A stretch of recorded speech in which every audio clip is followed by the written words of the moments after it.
Welcome to another edition of Everyone Hates Cleveland, the podcast. I am your host, Jim Pete. Today, joined by a brand new it's still Mike Hattery.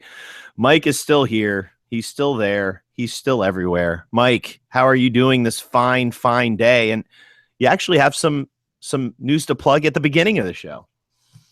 I know, it's fantastic, and I'm really hard to replace. That's why Jim doesn't have a new co-host yet. But thankfully, my brother-in-law, Jonathan Becker, has laid out a really cool little piece regarding the Take Me Out to the Ball Game, a nice little interpretation at the front end. So I'm going to plug this fantastic musician. Thankfully, I have a brother-in-law who I don't revile, and I think that's pretty rare for people who marry into other families. So I'm certainly a very, very lucky man to have such a talented brother-in-law. So that's there. But yeah, let's talk about baseball. Well, I love the fact that we have, not only do we have a ton of new followers, but we also now have our very own music made specifically for the show. So let's progress into our very own discussion on the Cleveland Indians second base position, of which we haven't talked a lot about over the past few years, because I think when we talk about I think the one thing that, you talk about second base for the Indians over the past 5 seasons, and you're talking about Jason Kipnis. And I think the neat thing about Kipnis is he's really, it's really been one position that's been fairly locked down. And if you look at Kipnis's last 4 seasons, he's had one bad season directly related to the fact that he was injured throughout and continued to play. So as we talk about second base, let's start with Kipnis, Mike. And I made a case in a piece that I wrote earlier this year, and have been kind of making the case over the past, 3 months, that while our focus during the season went from Party at Napoli's to Francisco Lindor to Jose Ramirez to Carlos Santana's power to Michael Brantley being injured and back and injured and back and injured and back. And somehow, after all those injured and backs, only played 11 games. But through all of that, and our rotation being phenomenal and then struggling and then being put together by tape. But through all of that, we had the most consistent season from Jason Kipnis from beginning to end, who, while not putting up MVP numbers, was clearly a backbone on this team. And while a lot of focus was paid to Napoli bringing his 34 homers and Francisco Lindor making a run at the MVP and Jose Ramirez potentially being the team MVP this year, Jason Kipnis' FWAR was the same as Jose Ramirez's, and he added power to his game. He had his best season at second base. So, Mike, why aren't people talking about Jason Kipnis? Because at times he seems like an intolerable character. No, I mean, Jason Kipnis has a personality that I think is sort of very, very compelling, but at times challenging. Obviously, late in the season, he got into a large kerfuffle with Paul Hoynes, a kerfuffle that Paul Hoynes certainly deserved, and I think wanted in order to create clicks for Cleveland.com. That's another conversation. But Kipnis is a lot like Conway's Irish Ale from GLBC. It's not one of their regular ales, but it's their most important ale. It's the most important beer that they produce. It's quiet, it's productive, it does its job. And Kipnis, I think second base is really challenging because it's one of the deepest positions in the major leagues. We have Dustin Pedroia, Robinson Cano in the AL, and many others. And I think Kipnis really gets overlooked in that regard because we never talk about him at the top of the position like we would with Lindor or even Ramirez at third base this year. And that's really unfortunate. Kipnis is really solid. His projections are unfair to him for 2017, I think. He's someone where we have a really clear instance of someone who played with a significant oblique injury. It sapped his production. And so his projections based on that, trending 3 to 4 year production line are down and project sort of a regression type performance, but I don't think that's reasonable. I think a flatline production from Kipnis is pretty possible. And you wrote about this, altered his game to fit his role, especially in terms of pulling the baseball. Does that continue in 2017?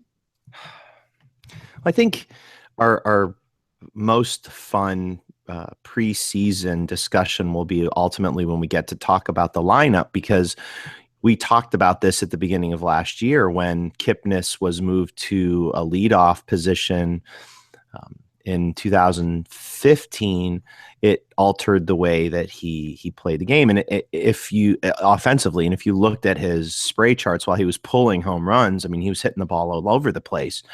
Last year, he moves down in the order, and they started pitching him in more, and he started pulling the ball a lot more. I think what's really interesting about Kipnis's game, and I think the one concerning piece to this is if you go back to 2013, the year prior to his injury year, he was spraying the ball everywhere and with power. He was hitting the ball to all sides of the field over the wall. That was his 17 home run year.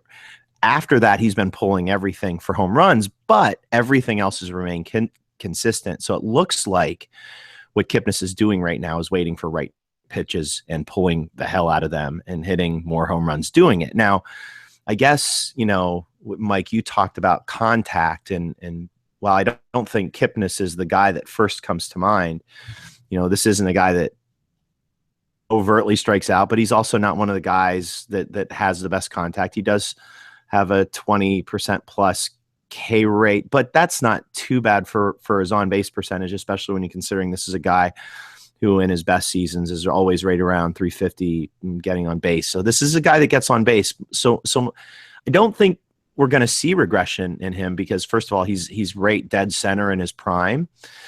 And I guess my big concern with him is defensively, is he going to continue being a plus player? Because I think we've been harsh with him defensively over the years, Mike.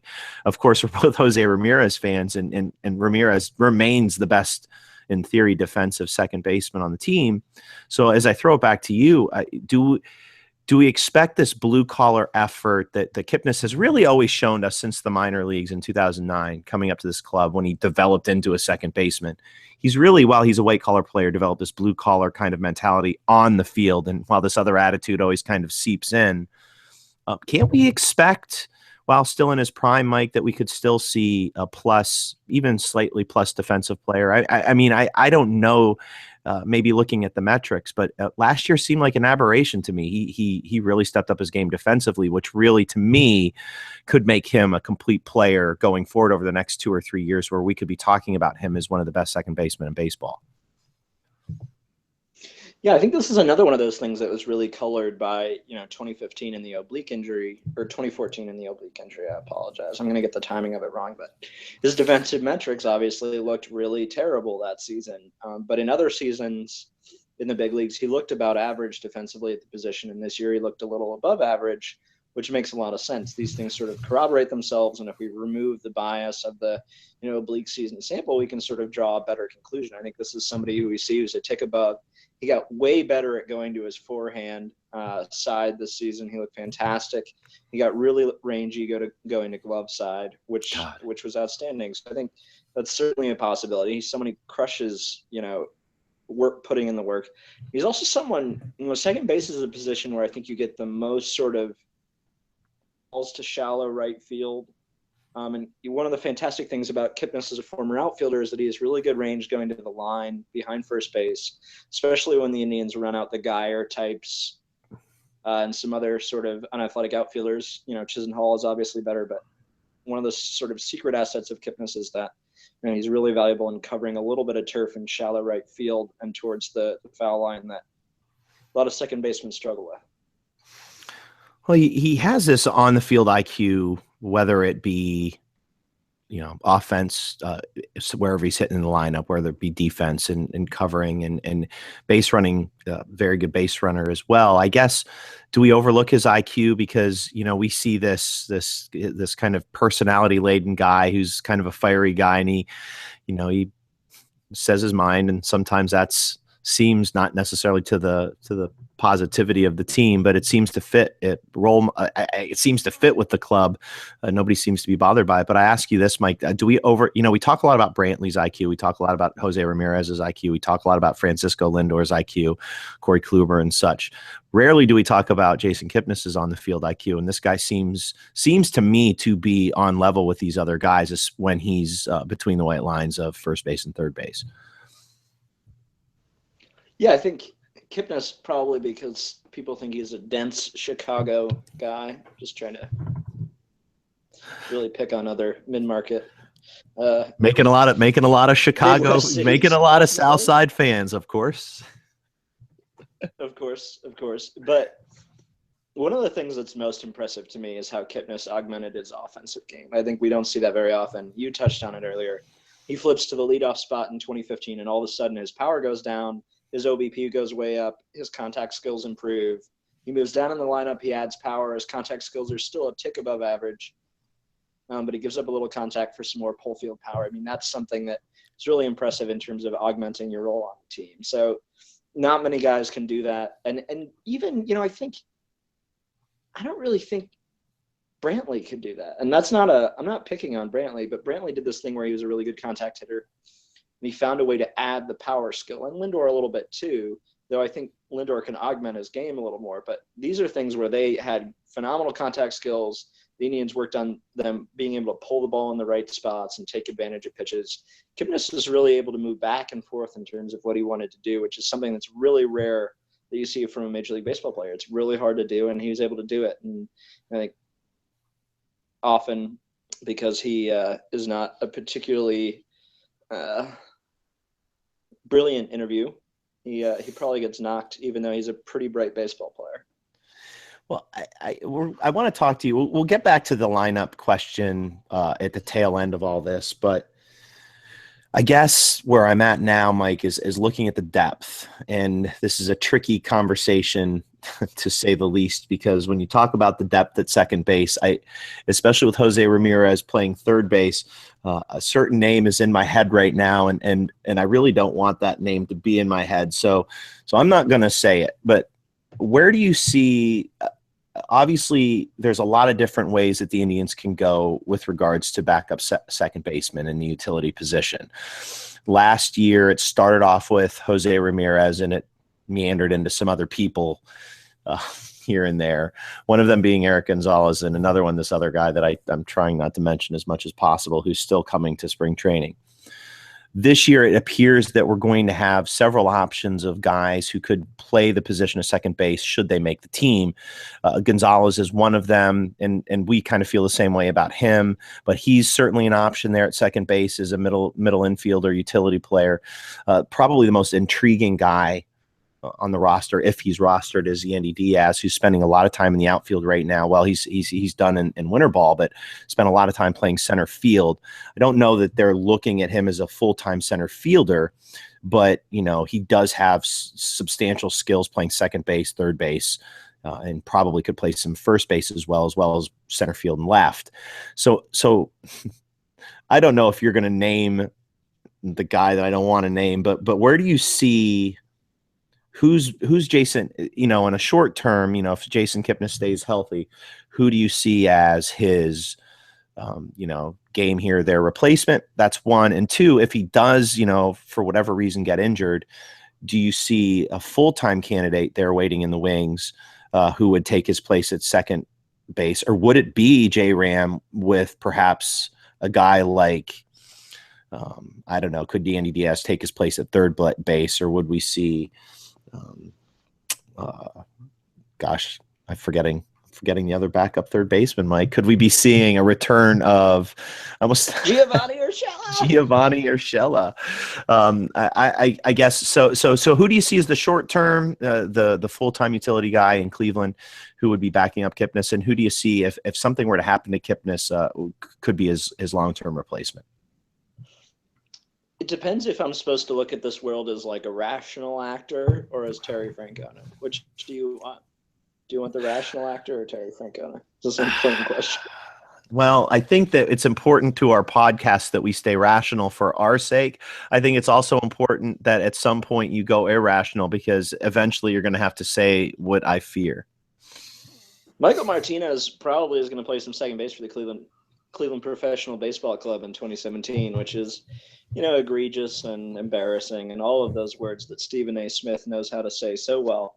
But ultimately, I think you look at Yandy Diaz, he can play multiple infield positions. I think if you're looking at long-term sub, so you take J-Ram as a plus defender at second, flip him over there, Yandy Diaz becomes your full-time third baseman. And, you've heard some talk, be it fed through Bastion or others, that Indians are pretty sold on Yandy Diaz being big league ready offensively, and he just is. He has phenomenal control of the bat in terms of making contact. He has great plate discipline. I mean, that's just a profile that isn't going to hurt you at the big league level. And so I think he's someone who's a lot closer to ready than people think. And he's like an older version of Jose Ramirez in that, like, one of the things that was awesome about Jose Ramirez and why the organization loved him is he was super athletic, could handle the bat, and they said, we'll figure out the rest when he gets to the big league level, and they did, because look, his ISO spiked last year. And while Diaz is a much older version of him, he's only been in the American minors for 2.5 years, challenged with a lot of language barrier issues in his move here from Cuba. So I think he's someone who they really trust his ability to put up big league at bats, which it's a tough thing to do. I mean, you watch the second half of the season with Mike Napoli; those weren't big league bats, and he's in the big leagues for 10 years. Well, I guess, and you don't move a guy to center field unless you trust him, right? No, and this is a guy who it seems like the Indians. You'll see. You and I talk about this all the time, but there are just guys who the Indians will do anything to get them into a big league game because they know. And we saw it with Ramirez. He played some short, but he played some third too, and he hadn't played a lot of minors third. He was a guy who was sort of constantly ahead of Lindor playing short, or when they played together, he'd play second. The Indians found a way to get him in. They played him at third, and last year they found a way to play him at the big league level and left. I mean, there are certain guys that they will force their way into the lineup, and I think Diaz is one of those dudes. The Indians know what they have. And I'm not saying Diaz is a star, but I think he has such a high floor can do for you, but that's important. And for the Indians, having a really high floor guy at the back end of that lineup is really valuable. You have a guy, as you mentioned, Mike, in the piece you talked about contact, really two pieces that you wrote.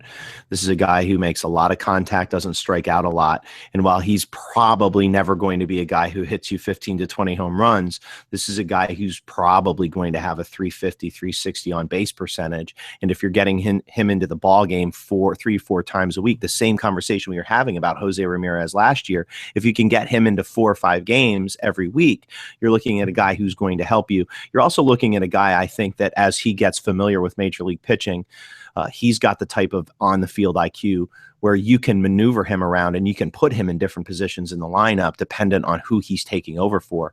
Like I said, our lineup conversation is going to be, our batting order conversation is going to be very interesting because this is a very malleable lineup. And as we kind of steer it back to, I guess as we go back to organizational depth, Mike, we kind of got to wrap things up. So, do you see, is it likely that Diaz is going to come up and play infield and outfield, or do you see a guy like Eric Gonzalez who it clearly has caught someone's eye because he did play games last year with the big league club?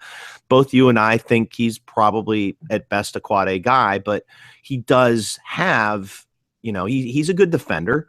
He's probably a younger version of Michael Martinez, which automatically should make him better than Michael Martinez since Michael Martinez is like 87. Is Eric Gonzalez a viable candidate?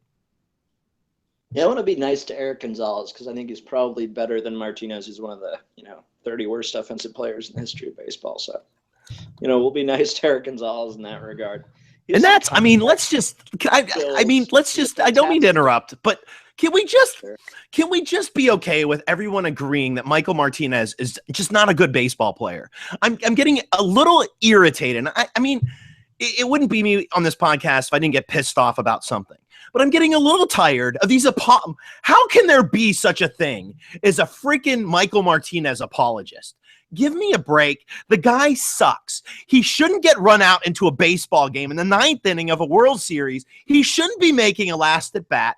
And the fact that he's on this roster is ridiculous. I don't know how Chris Antonetti is okay with this. I don't know why we're even talking about him. You've got Yandy Diaz, and at the worst, you've got Eric Gonzalez, who we shouldn't even be talking about either. Let's be real, but we have to because we've got Michael Martinez in the equation. If he makes this roster with the talent that we have, while they're talking to guys like Jose Batista still, after getting in with Encarnacion, after not losing anybody, if we still have Michael Martinez on this offense, is it okay if we get pissed off about it? Sorry, I digress.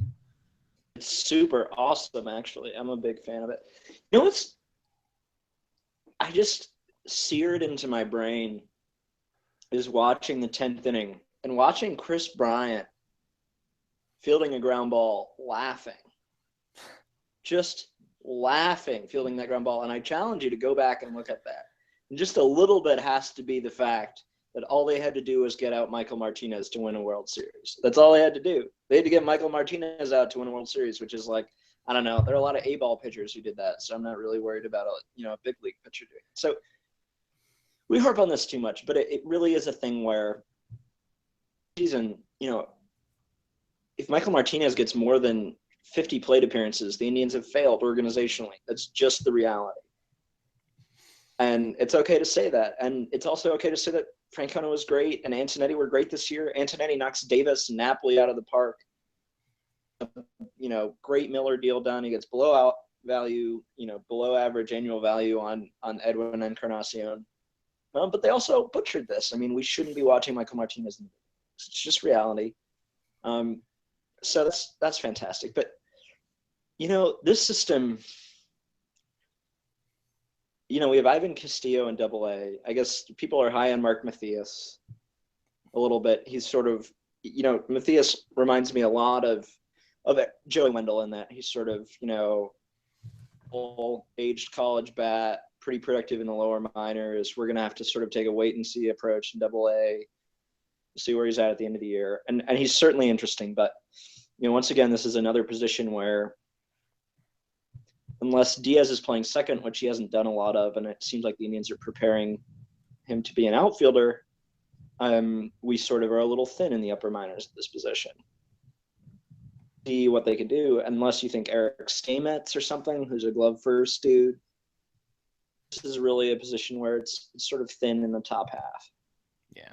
Well, and again, when we talk about first base, and Jesus Aguilar, it's a very similar situation now where you've got, established guys who can fill in there for sure. I think when we get to third base, that's the more interesting conversation, again, dependent on what the Indians do in the rest of the hot stove season. Okay, as we wrap this podcast up, Mike, let's steer it back to batting order with Kipnis. Over the years, he has really kind of owned the front end of the batting order. He's hit a lot third, a lot second, a lot first. I think, when you look at this roster as it is right now, if you let's look at the roster without Brantley first and with Brantley. I think adding Brantley to the lineup really makes Kipnis's position in the lineup a little bit more interesting because he does have a power aspect to his game that might make him more sensible down in the order if you've got a guy like Brantley and you trust Brantley's bat. But let's start without Brantley. Without Brantley, are we still looking at Kipnis as the number 2 hitter? I think so. I'd prefer. I know where you're going. I know exactly where you're going, but go ahead. I mean, I think that Francisco Lindor is a better hitter. I'd rather see Lindor hit 2. They're pretty comparable, though. Kipnis has more power. The great thing about this Indians lineup is there's not a really good way to screw up 1 through 5 because they're just talented. I mean, I don't think you can go wrong with this 1 through 5. To me, I'd have maybe Lindor hitting 2, but you hit Kipnis 2, you have Lindor switch at 3, Encarnacion at 4, you have Ramirez at 5, tons of contact, solid power. Worry about the rest later. But, I think Brantley really clouds it. To me, if Brantley's back, you can hit Lindor second, you can flip Encarnacion up, you can flip Ramirez up, and all of a sudden you're hitting Jason Kipnis 5th with some pop, and that's really interesting. Yeah, I mean, I think, when you talk about a guy like Brantley, or even bringing in a guy like Jose Batista in, who they're still talking to, or whatever they end up doing, I think the fun part about lengthening this lineup is that dependent on who's hot, who's cold, dependent on who's pitching, this lineup gets, with Encarnacion added to the lineup, it really makes Jason Kipnis an interesting player because he does have that IQ malleable attitude where he's okay hitting first, second, third, fifth, sixth. I don't think anything's going to bother him as long as he can have an impact somehow on the game. All right, so I think we're go ahead. Well, which I think is really important. I'm a huge Carlos Santana fan, but it's not really a secret that he was really sort of not a fan of at first transitioning to the leadoff spot. He did a great job transitioning, but I think Kipnis' willingness to sort of be malleable, move throughout the lineup, and adapt his skills is something that, I'm not always a huge Kipnis, the personality fan, but I think Kipnis, the player, really deserves praise for his willingness to bounce around, make those adjustments, and be productive. Yeah, and as we head forward, I think, as we lengthen this lineup as the year continues, I think we're going to see this Indians lineup get a lot more lengthened, especially as we see guys potentially come up into it. As we mentioned, a guy like Diaz hopefully makes this club. Potentially a guy like Bradley Zimmer comes in at the bottom end of the bottom end of the batting order, or even a guy like Greg Allen, who the Indians front office is a lot higher on than a lot of people think. So I think kind of my last little end piece is this. I think the thing that I struggle with Kipnis, and struggle is not really the right word, as you see where I'm going with this, is that Kipnis has always had that ability in him, Mike, to have these impressively massive months of baseball. He's done it in the minors at every level. He's done it every single season, every single healthy season, except for the 2016 year where he was just pretty good all year long. Is there this massive season in Jason Kipnis? Is there a way for him to put together a season that we've yet not seen? And I know, metrics don't measure streakiness, but it does seem like he has these big months where he just looks like Mike Trout light. And that's not an exaggeration. He hits for power. He hits for average. He drives people in. He seems to know where to put the ball on the field. It plays well defensively. He seems to do all of these things impressively well. As he gets older and matures, and he's entering his age 30 year, which is hard for me to believe. It's insane for me to say that Jason Kipnis is 30. We've been watching this kid since he was, a youngster in the system. But does he have a big year in him? I keep thinking to myself, he puts up these Player of the Month years that not a lot of Indians players have done over the past 6 or 7 seasons. He's got 2 Player of the Months and 2 massive Player of the Months. Is it possible that we could see a full season of Jason Kipnis just having one of those years? I think he could have one of those insane counting stats years where he puts up like 2,100, 100 ribeyes, hits 295. I'm like, if he hits, the Indians are healthy enough and some things fall right where he can hit 5th. I think he could have really sort of insane production. He makes a really solid amount of contact, a lot of extra base hits, uses the opposite field relatively well, even though he's pulled the ball more. I think we could see one of those sort of, back into the top 10 MVP award conversation seasons. I mean, couldn't you see? I mean, I just, I can't get like a guy like Jeff Kent out of my head. I mean, couldn't we see a Jeff Kent-like year? I mean, I'm not talking, I don't know. I mean, is it too far? Is it too big of a stretch to think that a guy like Jason Kipnis could, and if things are going right, could have 30 home runs in a season, 28, 29, 30 home runs in a season? Obviously, if you put him 5th, he could drive in 100 runs, and that's a big deal to a lot of people. He's got 10 to 15 stolen bases kind of in that wheelhouse. He could score 100 runs, give or take. I mean, doesn't it feel like to you we could still see, a guy like Jeff Kent really started picking it up in his age 29 to 30 season? Now, perhaps we were talking, we were during the steroid era at the time, but I don't know. There seems to be some similarities in these two. It's no small thing learning to pull the ball in progressive field. It's a huge advantage, I think. Brantley's someone who's sort of first in this collection of hitters to realize it, but right field at progressive is incredibly favorable, especially if you learn to pick your situations, pick your counts, and pull the baseball. I think we could see pretty large power spike. How many? He had 24 last year. Is that correct? 23. 23. So, I mean, like 5 to 7 spikes are never out of the question. It's just a couple more fastballs or breaking balls you run into. I think it's very possible. I think it's really park favorable, especially when you figure that out. And I'm interested to see how other left-handed hitters sort of figure that out. I will say that I think Bradley Zimmer, though I have a lot of concerns about him, could really pick on right field in Cleveland. I think watching Ramirez's development too, and I know this is really off topic, but watching left-handed hitters sort of develop in Cleveland, learn to pick their spots and pull the baseball is really interesting to me because it's so favorable. You have a short fence in right field that plays 5 feet shorter, 3 to 5 feet shorter than the league average fence. It's really a good place to hit. And watching guys like Ramirez hit their mid-20s and be able to sort of learn to pull the ball when they have the opportunity, you can sort of cheat your way to 15 to 20 home runs. Not cheat, but you can find your way there pretty fast in a surprising manner. It feels like the dynamics of that stadium have changed a bit too since they've opened things up a little bit in both corners. It feels like the wind direction has changed a little bit, and a field that used to be pitcher friendly is slowly shifting into maybe a more balanced park. Would you not agree with that?